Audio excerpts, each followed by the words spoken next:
We want all the products that we develop to be class leading. If you haven't got a unique angle or a unique differentiation, then we don't want to just match what's out there. There's pros and cons to having your siblings working together in the leadership team, but it's worked out pretty well, thankfully, and it's fun. We were kind of worried in the beginning if the Americans will need like subtitles to understand the accent or a certain lingo. Welcome to Add to Cart, Australia's leading e-commerce podcast that express delivers all you need to know in the fast-moving world of online retail. Every week, Nathan Bush from eSuite and an e-commerce industry expert will share the news, research and insights that you need to know to keep you at the top of your game. And of course, keep your customers adding to cart.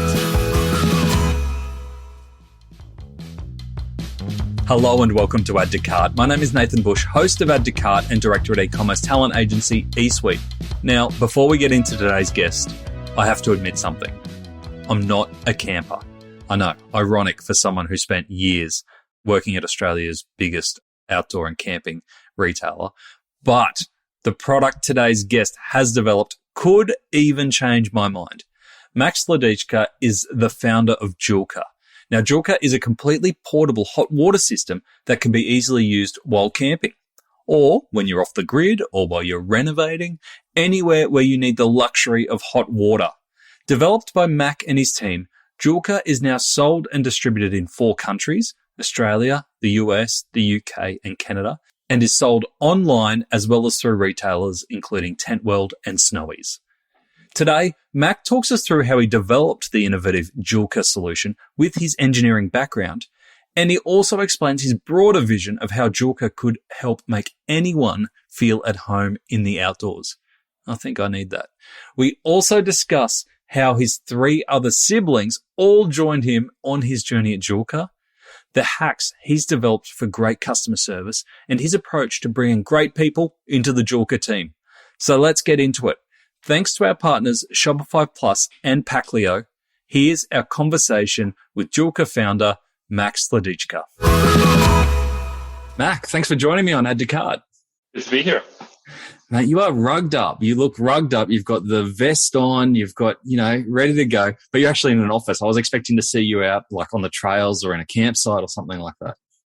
Yeah, the weather's been a bit funny in Melbourne recently. It's like I've been unseasonably warm. I think it's like 25 today for April, which is pretty cool. So I kind of by default wear my, like my puffy sort of half jacket, but it's not really necessary. I'm kind of sweating a little bit. So might even take it off halfway through. I promise I won't grill you. There'll be no need to sweat. Now, the reason we bring this up is because your product, Joolca, is designed to help people when it does get cold. Can you give us a bit of context around what you've created? Yeah, cool. So we have basically a portable showering system. And I guess I'll just step up a little bit and talk about what we're all about from a purpose point of view. So we see ourselves as kind of our purpose being to make anyone feel at home. So we do that through comfort solutions. And at the moment, that's the showering system, which is obviously what you can see on the website. And we're all about allowing our customers to go further, go longer, and go together. So those are like kind of our 3 main value propositions. So yeah, that's kind of our internal mission. And those are the sort of problems that we try and solve. So yeah, right now it's showering. But, if you think about, or what people sort of think about when they, like reasons why they wouldn't want to go camping. So things like not having access to a toilet, maybe getting cold at night, not having internet even, bad food, washing dishes, like all of that sort of stuff. Like those are the sort of problems and the problem space that we want to address eventually. And even though right now we just do showers, like those are the sort of solutions that we want to have on our roadmap. And that's kind of where we're heading. So like camping for people who are soft like me. Basically, yeah. I mean, these days it's kind of what people call like glamping, right? Which is, it's kind of addressing two main segments. It's the people who don't really want to go camping, or maybe they want to, but their family doesn't, or their partner doesn't, or, that sort of thing. But also the people who are pretty avid campers and are getting, like, they just want to invest more into their hobby and they want to give themselves a bit of creature comfort. So they're kind of on like completely opposite end of the spectrum, but both are, I guess, our core customer. Mm. And if we focus in on your feature product, the hot shower, can you describe to everyone how you came up with that and how it works? Yeah, okay. So I guess the story is back in the day. So I studied engineering, not mechanicals, it was civil. But back in the day, while I was working on my master's, I would just like find used like domestic hot water systems to refurbish and resell for profit. That was like how I guess was making money part time. And I came across a bit of I guess I came across the niche of a system like that could be used in a portable situation. I'm not really sure exactly how I came across, but I did stumble across it. And I had a bit of background from, like dealing with China and Alibaba and importing already. So I was pretty comfortable just jumping on Google and scoping out suppliers and that kind of thing. And yeah, long story short, I was able to find someone that I could kind of partner with and design a portable version of that kind of system that could be used, things like obviously it's run on LPG and not having access to mains power. Like those are the two core kind of things. And it needs to be a bit more small and portable. Yeah, so that's kind of the origin story of Joolca. And did that come about because you went camping yourself one day and went, wouldn't it be great if I had that? Or were you trying to convince someone to come camping with you? To be honest, not really. I mean, we kind of go with that on the website. It's a good story. I've always been more of a hiker. So I would do like the 7-day sort of hikes, multi-day hikes, and you just can't carry the hot tap with you. It's, the old sort of shower in a river or lake or just bush wipes. Although having said that, maybe that's a possible future product idea, is like an ultra portable hot tap. I'm not too sure. Yeah, so it wasn't that, no. And the way it works basically is just that you need access to a power source, a 12-volt power source, which everyone has in a car or vehicle, and gas. So it could be a small LPG bottle or a small one of those green kind of Coleman canisters. Mm-hmm. And it'll suction out from your water source. So if you have a jerry can or a river or a creek, it'll suction the water out. It'll kind of run it through the hot tap, which will instantaneously heat it up to your desired temperature, and out will come, shower temp water. And the good thing about our system is that it heats it without any waiting time. So as long as you have, enough water, you can basically have an unlimited hot shower in the middle of nowhere, which is pretty cool, right? If you happen to be in a nice spot, it's kind of meditative. It's very soothing, very relaxing. Yeah. Especially after a big day where you've probably gone on a few adventures and stuff like that, being able to come back to a warm shower in the middle of nowhere. That's pretty cool. Absolutely. Just like not having to, like everyone loves having fun outside, right? But then coming back and like you're sticky and sweaty, you just don't feel, speaking from personal experience anyway, you just don't feel as comfortable as you could be. So it's just a small, like little luxury, but it makes a big difference, I think, for just the whole group. And it means that, like, it really does mean that you can stay longer. Like, you're happy to stay for multi-days instead of just one night or 2 nights. So yeah, that's kind of, it's pretty cool. It's pretty exciting. And when you started talking with suppliers and manufacturers around this idea, was there something close off the shelf that you had to kind of put your engineering knowledge on top of, or did you have to kind of create it from scratch? Yeah, so originally the original hot tap was largely pretty generic internally anyway. Like, so we kind of leveraged a lot of the tech they had for the mechanical kind of engineering side of things internally. And then we just sort of branded it and worked on smaller things like the accessories and, mostly the range of accessories. But as time has gone on, we've kind of taken more of a leading role in designing and engineering. And we do most of that here in-house. As in Melbourne, we have a company that we work with. We still leverage heavily our supplier. We have a really close relationship with them, and they're obviously experts when it comes to gas appliances and things like compliance and testing. So we do work together.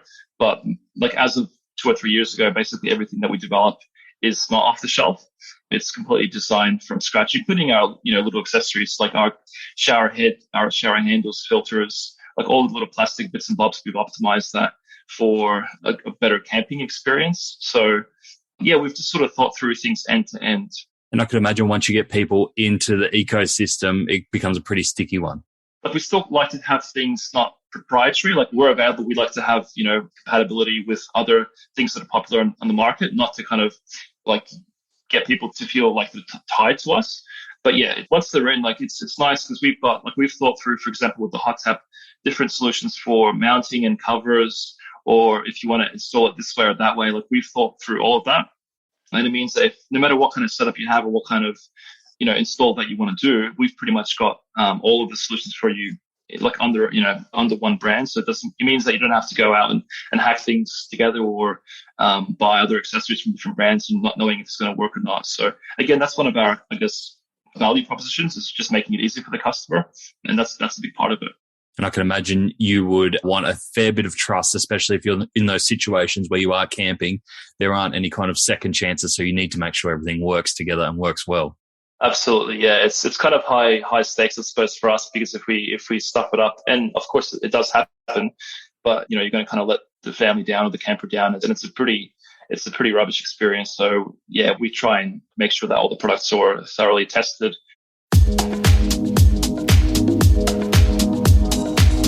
Ever scrolled through an e-commerce packaging website for fun? Nah, me neither. Until today. Packleo is putting the joy into the packaging game. So let's play a game. I'll tell you the name of the Packleo product, and you have to try and guess what kind of product they are. Fairy floss, compostable mailer, queen bee, honeycomb padded mailer. Here we go. Gummy shark, water activated tape. Now, if my jaded self thinks that this packaging is fun, imagine what your customers will think. Packleo is also eco-friendly, Australian-owned and operated, with same-day dispatch and 14-day returns. Now, that's pure joy for everyone. Check out the Packleo range of e-commerce packaging options at packleo.com. That's Packleo, Packleo, Packleo.com. I could imagine that with such a big purpose around making you feel at home, there would be an endless stream of ideas for whether it's product features or improvements through to brand new products, brand new categories. How do you decide what you go after and what you leave behind? So there are lots of ideas, and we think we've been pretty good about kind of filtering things down and being pretty high focus. So it's been 8 years now and we still only sell a sharing system. So having focus is good for a number of reasons, because it means that it's easier to just achieve our goals, which, expanding overseas, doing a good job with selling the product that we have. It's easier to do customer support, easier to do marketing, all that kind of thing. So we're really careful about adding products to the range for that reason. For small products like accessories, mostly it's just a matter of customer feedback. So if we notice a demand for something small, we just do it. We don't really do much of a business case development or anything like that. For big products, and we've got a couple of big products like in the roadmap, we use our purpose as a filter. So, it kind of gets run through that first. So if we ask ourselves the question, is it addressing a comfort problem? Is it going to help the customer go out further, stay longer, help the family kind of come along?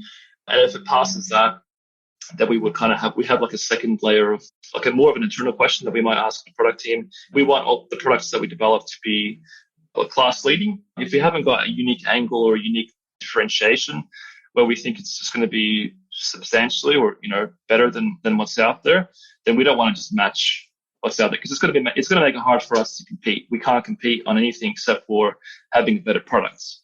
And so yeah, it's kind of those two things that we use to filter through that noise. Yeah, that makes a lot of sense. Do you ever get surprised by some of the customer feedback and requests for new product features to consider? Not really. I mean, we get a lot of random niche things. I mean, I've heard of people, like in terms of the way they use the hot tap, like a lot of it is pretty obvious, like showering with camping and that kind of thing. But we've had people use the hot tap for things like washing dogs, like a dog grooming station, camper trailers, like coffee, camper trailer setups, portable food vans.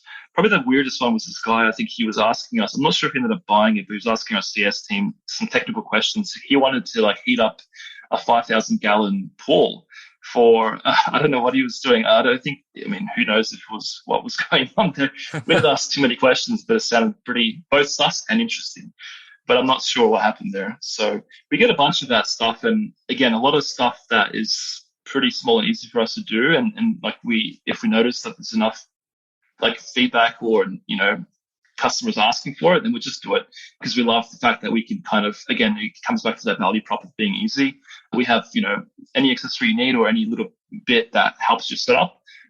The fact that we can sell to you directly, we know it works well, is something that we value. So we just do it. Yeah. Yeah. And so coming from a product and an engineering background, was it difficult for you to then turn this into a customer or a marketing proposition to find your market initially? So initially we started off on eBay, right? So it was actually probably pretty easy. I get what you're saying. I don't have a marketing background, but I think I'm probably naturally pretty okay with I guess, like setting a vision and setting like brand building, I suppose. But obviously we've had a lot of help with that. But it was easy to start for us just because it was on eBay, and eBay is a pretty good place to. And look, we just got traction there naturally without having to do any marketing or be clever or anything like that. Over time, we've had to develop, obviously, like pretty soon after that, we set up the website Shopify, and to grow sales there, we had to do paid ads and that kind of thing. And so we've had to, get ad buyers and learn the ropes of marketing. Yeah. So my brother, for example, he runs the marketing side. He's got a lot of marketing experience. Also an engineer. We all did, there's 4 brothers, by the way, at Joolca, and we all did civil engineering. It's like we all copied the oldest one because we were too lazy to think of our own direction. So we're all civil engineers, but it just so happens that, I'm naturally pretty good at, I guess, brands and product. Yeah. And Chris he's quite good at marketing. So he came along pretty soon after that, and he's just basically run that team, which is good. So yeah, that's kind of how it happens. That's amazing. And so all 4 brothers work in the business? Yes. Yeah. So I started the company about a year after that.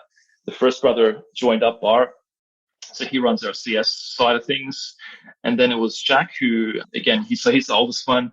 He does operations, and then Chris was last. And now it's all 4 of us. So parents are pretty proud, I suppose, pretty happy. Yeah. Not without its challenges, obviously. Like there's pros and cons to having your siblings working together in the leadership team, but it's worked out pretty well, thankfully. So it's fun, which I guess is important. There must be days where you just look around and you go, how are we doing this all together? Like, how did we all land at the same spot doing the same thing all together? It's kind of surreal sometimes. And, I guess I wouldn't say we were close growing up necessarily, like being close. I guess it was just average, but we all kind of had this passion for entrepreneurship and just doing our own things. So like before Jack joined Joolca, he started a company which didn't work out, unfortunately, selling baby cots, where he designed his own baby cot. Yeah, and then Chris had his own marketing business. But yeah, I think once they saw that Joolca was kind of kicking off, and it was pretty exciting, and it was a good thing to kind of jump on board and be a part of that, because hey, it's better to grow one thing together than necessarily do it your own. It's always a team effort. So it was just easier, I suppose. And from my point of view, getting them to join was, I didn't have to go through that whole trust thing. Like I knew who they were. We can be pretty direct and frank with each other and all that kind of thing. So yeah, it really worked out pretty well. And were your parents entrepreneurial? My dad kind of is. Yeah. So he's the Polish background. They left Poland during communism and all that kind of stuff. So, but my dad's been always very pro entrepreneurship and just kind of hustling, old school hustling, right? So he was always very supportive and always encouraging, which was great, because some of the ideas we had were frankly probably pretty dumb, but he would always look on the positive side, which is good. It's a very, very good influence. And I think it could have helped. I mean, in the beginning, when people were like kind of saying, oh, what are you doing? You've got a civil engineering degree, why don't you just get a job like everyone else? It could have been very easy to do that. And if both my parents were saying the same thing, who knows, I might have just buckled and gone that way, but thankfully I didn't. Yeah. Now, you've talked about the growth of Joolca. Can you give us an idea of what that growth looks like in the markets that you're selling into at the moment? So we started about 8 years ago, and originally we started selling, obviously just in Australia, and we grew our wholesale channels and that kind of thing. We ended up launching into New Zealand probably about 4 years ago. And right as COVID was just about to hit, we kind of pursued an international expansion strategy pretty aggressively. So at the moment we had Australia and New Zealand. In the last 3 years, we launched into the USA, and since the last year, we've launched into the UK and Canada.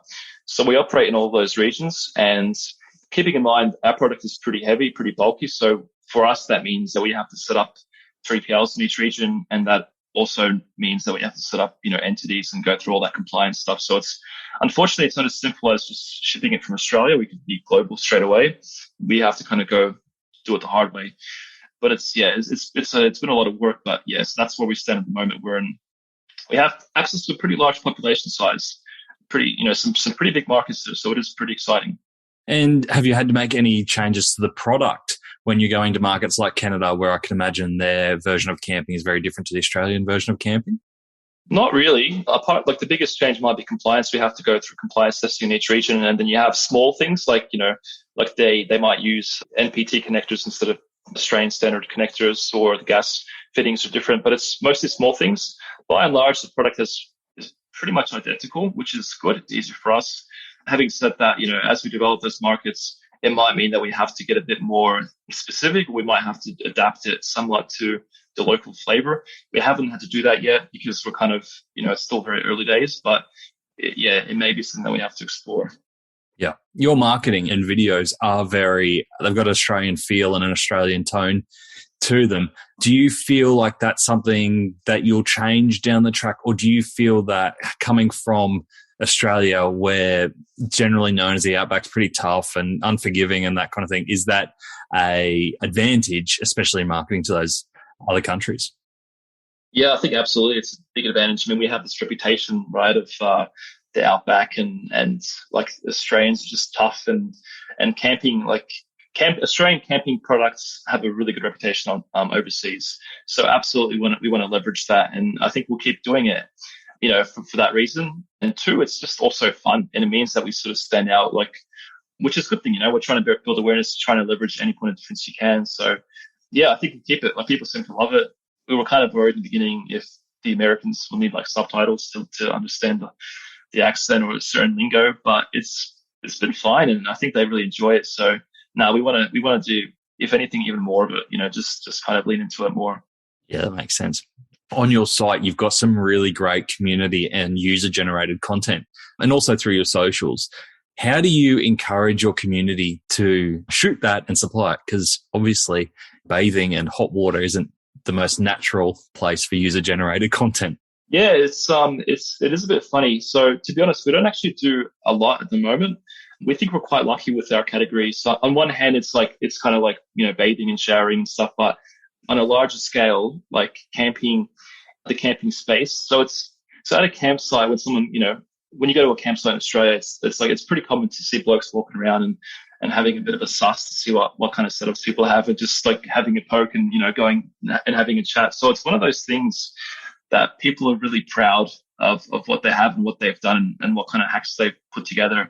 And it kind of extends itself into the online space. So we get heaps of people kind of like just tagging themselves, not necessarily showering, nudie pics of them, doing stuff like that. But, maybe it's like the awesome campsite that they found or how they've set up their camper trailers. So we get a lot of that both in our reviews and people tagging themselves, doing a bit of a show and tell. So it's pretty common. And we do leverage it a little bit in our UCG content, but honestly, not enough. We do have a role available right now, by the way, for our listeners, for a partnership person to kind of come in and own that for us, because we want to leverage that a lot more. And we have a cool little trick actually that we do for generating. This is more for reviews as opposed to content, but I guess you could use it for both. So when we have a flow on Stamp for people to leave a review, and we have an automation. So if they leave a review that's between 1 and 3 stars, we ping the CS team to kind of follow up and try and figure out what's gone wrong and hopefully fix that. And if they leave a 4 or 5 star review, we kind of duplicate that review and send them to either Facebook or Google or productreview.com, whatever platform we want more reviews on. And it makes it really easy to kind of just literally copy and paste that review that they've just left onto one of those platforms. So the customer doesn't need to do anything extra for their review to go into the other platforms? So they have to, I think it automatically copies and pastes it, and they might have to submit it. Again, Chris set that up, so I thought it was a really clever idea. Yeah, it is. And it's meant that, over the last couple of years, we've grown our Google reviews and Facebook reviews. Actually, maybe not Facebook. I'm not sure if we have Facebook reviews, but certainly Google and productreview.com. It just meant that all across the board, wherever you look, we've got awesome reviews everywhere. And of course, not everyone trusts the website reviews, which is why we've kind of, we've tried to push the third-party review sites as well. Yeah, that's a brilliant tip. It's a great idea. And in terms of creating content around the product, because it would be a new concept to a lot of people. You'd be solving a lot of people's problems they've had for a long time, but the product itself is fairly new and discoverable. Has there been any particular content types that you've gone, this really nails the selling points to get people over the line? I'm not too sure, actually. So I think what people like to see is social proof, having it actually work, because we get this relatively commonly on top of funnel ads where we have like a really cool 30-second video of a chick showering or a bloke showering, and you get comments like, oh, this is fake, or this is BS, doesn't work. So having access to and we found YouTube reviews are really good, like a prominent YouTuber who's trusted, having him review the product over 5 to 10 minutes and kind of showing the setup to how it works and all that. It really gets a lot of trust. And we know for a fact that ends up with customers converting. Yeah. So that kind of thing is pretty big. And I think also another aspect of social proof is having like a gallery or easy access for people to see, camper trailer setups or van setups or something like that, where they can kind of see, oh yeah, someone's set up. That's kind of what my idea was. I know it's possible. That's how he's done it. I'll just copy that. That's probably a much smaller segment, but just having, I think, proof in that way is pretty big.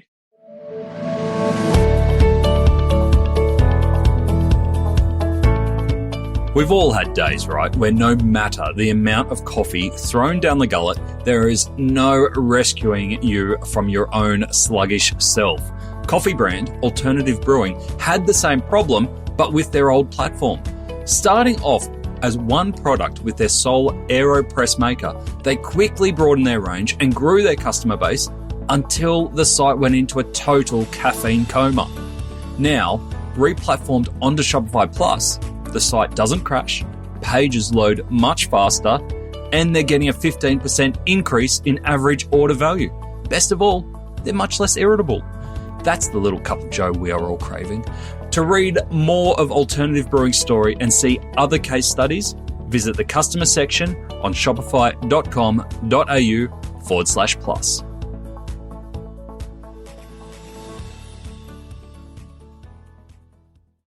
You mentioned Stamped as the review platform. One of the other things that I saw as I was going around Joolca's site was the product knowledge database that you have on site is really well built and a lot of detail, a lot of information in there, really useful for customers.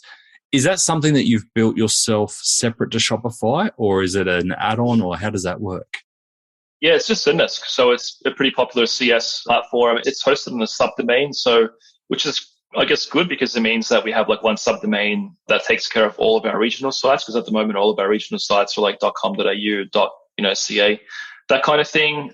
And yeah, it's just a template. Actually, we found a template on Google. It was about $500. We skinned it a little bit for brands and stuff, and it works really well. We get quite a few people visiting that page and helping themselves.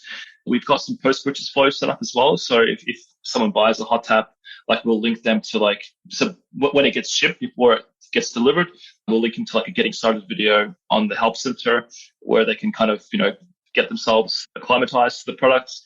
With Zendesk, it's a really cool platform. So they have a bot, which I guess other platforms might also have, but if someone types in a question, it can kind of sniff out the keywords and it'll send them suggested articles based on what they've written in about. And that kind of helps to solve maybe 5 to 10% of our inbound inquiries, just things that people don't really need a human touch and they just want a simple answer. So it's pretty helpful, and it's integrated very nicely with Shopify. So if you're the CS agents, for example, when they're in the app, they can kind of see the customer history on the right column and see what when they've last purchased and what they've purchased and that kind of thing. So it works really, really well together. Yeah, it's a great tip. Thank you. And I love what you're saying in here, whether it's the reviews or whether it's Zendesk. You've created all these little hacks and processes, which I know I shouldn't be surprised with 4 engineering brothers. I could imagine that there's some pretty good processes going on. To be honest, we probably overcook it a lot of times because, we try and, get it done to the 10th degree or something. And, we forget to keep it simple. But hey, it's pretty good. Any other hacks that come to mind that you went, when we implemented this little change or this process piece or whatever, it's really made a huge difference to our business or our people? Nothing that really comes to mind, to be honest. If I think of anything, I can email you and link you to some, you can put into the notes, but I'm sure there would be. We've got a lot of these little tiny things that just make life easier for both internally for our team as well as the customer. And, we sort of feel like those little things make all the difference, I think. Yeah. Oh, the examples you gave were great. I'm just pushing my luck a little bit further. Yeah, okay. And in terms of people, because I've noticed on your LinkedIn that you are hiring, a number of roles at the moment, which is a great sign of growth, obviously. What are you finding with the market around e-commerce talent right now? Is it hard to convince people to come in? Is there a lack of talent you're seeing? How are you finding that process? Yeah, so we've got 5 roles that we're hiring for the moment. 2 at the moment are in marketing. It's been pretty tough, to be honest. It's only been probably about 2 weeks since 3 or 4 weeks since we've launched those 2 roles. Yeah, the quantity and quality of people applying hasn't been the best. So I think it's just that, the nature of the times, e-commerce is pretty high demand. What we're probably going to be doing is looking at working with a headhunting agency to try and actually approach people who are doing the sort of roles that we need and speaking to them and generating some excitement about Joolca and our path to hopefully try and get them to, think about joining us. And I kind of feel like that might be what's necessary these days, because just the pool of people looking is always quite small relative to the pool of people actually in job and happy and doing a great job, right? So yeah, it's what we say to our clients all the time is the good people in e-commerce aren't on LinkedIn and Seek looking for new jobs. The good people are head down, bum up, delivering great stuff, and they're probably not looking for jobs. Exactly. And we found the same thing for like our other roles in accounting, like accounting and finance, same sort of thing. Operations actually hasn't been too bad. We've had some pretty good candidates for like a mid-level ops role, but across the board, it's pretty hard to hire. And we're a small company, so we haven't got that process sort of down pat. We don't have the resources to do it properly. Again, one of the roles that we want to hire at some point in the next 6 months is going to be someone to lead that, like a HR, people and culture sort of person to help out, both with recruiting, but also just, as we grow, making sure that onboarding is correct, making sure that the right systems are sort of set up and that people are happy and that kind of thing. Because we, again, we're all head down, bum up like everyone else. That's good. And those sort of things, it's easy to get complacent on and forget about. So, yeah. When you are interviewing for people, what do you look for in your people to go, oh, that's a Joolca kind of person? We haven't really knuckled down like values, like what values do we want people to have? We don't even care if you're a camper, to be honest, because most of the team don't camp, frankly. And if anything, they might be the best sort of people to work here because they're going to be the most critical about having an uncomfortable experience, right? And before COVID, we did our inaugural camping trip, which is really fun and funny because like out of 15 people, this was including partners and stuff like that. Out of 15 people, only like 4 or 5 actually have been camping before. So everyone's like trying to figure out the life of living in a tent and setting up a tent and all that kind of stuff. So yeah, we don't really have that. It's just really a lot of gut feel.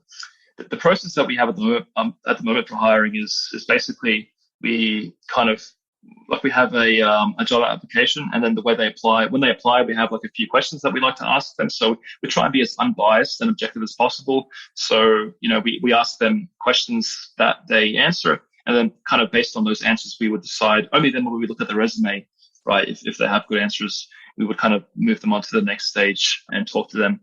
But when we kind of talk face to face, we try and make it more about like culture fit and just sort of, I guess the age old test is just like, does this guy or gal seem like a person I'd like to have a beer with, right? Or to spend 8 hours in a flight with or something like that.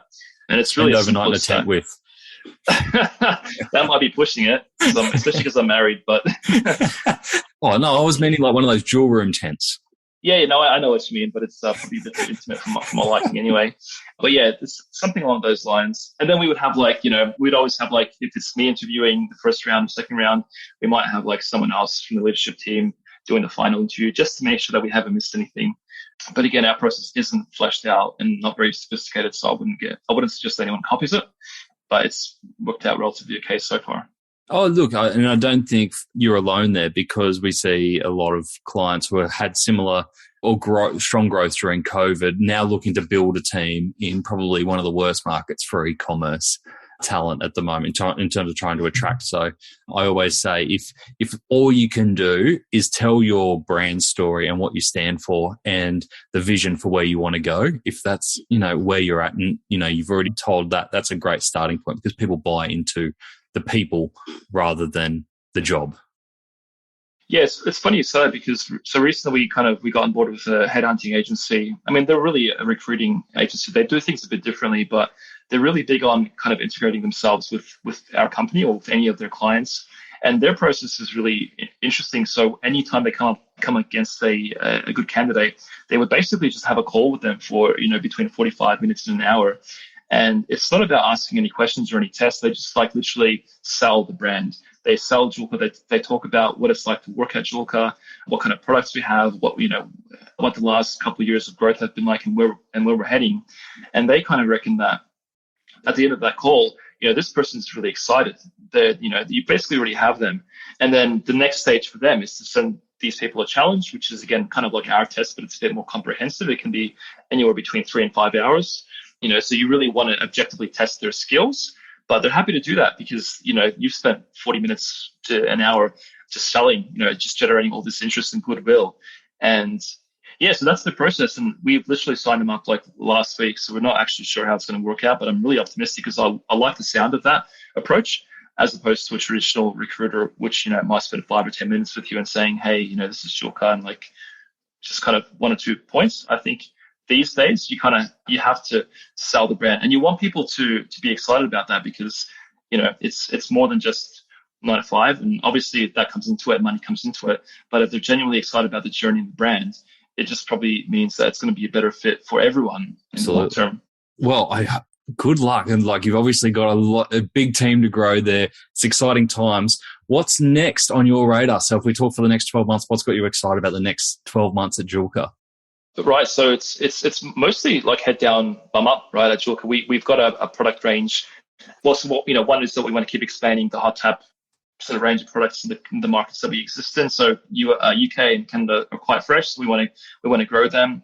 And otherwise, the plan for the next 1 or 2 years is just basically to keep expanding our product roadmap, right? So we've got, like I was saying, we're all about the comfort, addressing comfort problems. We've got 2 products in the works at the moment that are outside of the shower category, and they're completely new product categories for Joolca. We want to kind of see them through, make sure we do a good job of developing them and launching them, and both of them should be launching within the next year. So yeah, so hopefully in 2 years' time we probably have a lot more of the comforts kind of covered, and at that point I don't know, like personally and both business wise, we might reevaluate where I'm at, where the company's at, what we want to do. But it'll if we're at that point and we successfully get to that point, it'll be a completely different company size-wise and, everything. So I don't know. Hopefully I'm very happy and just keep chipping away because frankly, like I love what we do and what I do. So it's happy to keep doing it. That's awesome. Really exciting, Mac.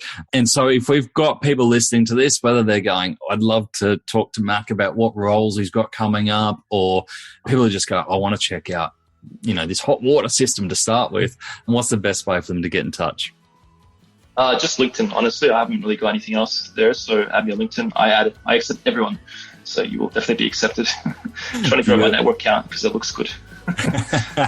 Good stuff. And if you want to check out the product range, head to Joolca. That's joolca.com.au. Mac, thanks so much for joining us on Add to Cart. That was awesome to be here, mate. Thanks for the questions, and hopefully I've added some value to your, to the listeners. And yeah, like you said, if they have any more questions, I'm more than happy to kind of to help out. I really appreciate it. Thank you. Cheers, mate. As an e-commerce nerd, I am really excited to see where Joolca can go next. But as a person, no. All the hot water in the world is still not enough to get me going camping. Here are the 3 takeaways I took away from my chat with Mac.